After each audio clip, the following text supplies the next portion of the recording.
আসসালামু আলাইকুম রহমাতুল্লাহি ওয়া বারাকাতুহু।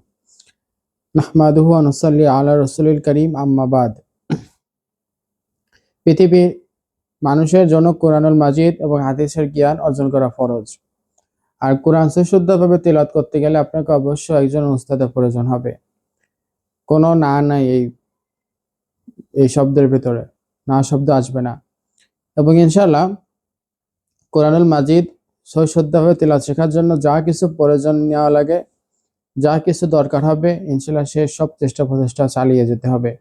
থামার কোনো সুযোগ নাই। আপনি ইনশাআল্লাহ সহজ করে নেবেন, আপনার জন্য সহজ হয়ে যাবে। কঠিন করে নেবেন, কোনোদিনও সম্ভব হবে না। দ্বিতীয় নাম্বার যে বিষয়, কোরআন নিয়ে একা একা চিন্তা করা যাবে না, ভুল হয়ে যাবে, বলছে বিভ্রান্তি চিন্তা মাথার ভিতরে ঢুকে যাবে। এই জন্য কোরআনের তাফসির নিয়ে বসতে হবে, কষ্ট করতে হবে ভাই। জান্নাতে যেতে গেলে কষ্ট করতে হবে, ভাই বোন সবাইকে বলতেছি। চেষ্টা ছাড়া অত সহজে জান্নাত হওয়া সম্ভব নয়। চেষ্টা করতে হবে, টাকা অর্থ খরচ করে তাফসিরের কিতাব কিনতে হবে, কিনে ইনশাল্লাহ সেই কিতাব পড়ে পড়ে চিন্তা ভাবনার ভিতর ঢুকতে হবে এবং ইনশাল্লাহ সেটা বাস্তবে আমল করার জন্য 3 নম্বর যে বিষয় বলেছিলাম, আপনাকে হাদিসের কিতাব সংগ্রহ করতে হবে।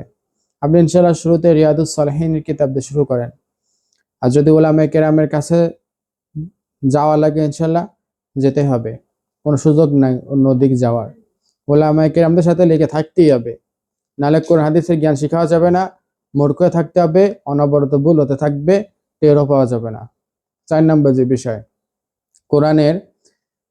কোরআন যে শিপা, তার জন্য আপনি নিজে যথেষ্ট থাকবেন। যখন আপনি ইনশাল্লাহ কোরআন শুদ্ধভাবে তিলাওয়াত করা শিখে যাবেন, আপনি ইনশাল্লাহ নিজের আরোগ্য নিজেই ইনশাল্লাহ কোরআন তেলাওয়াতের মাধ্যমে আপনি তা নিজেই নিতে পারবেন।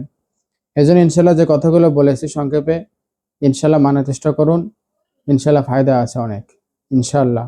আলহামদুলিল্লাহি রাব্বিল আলামিন।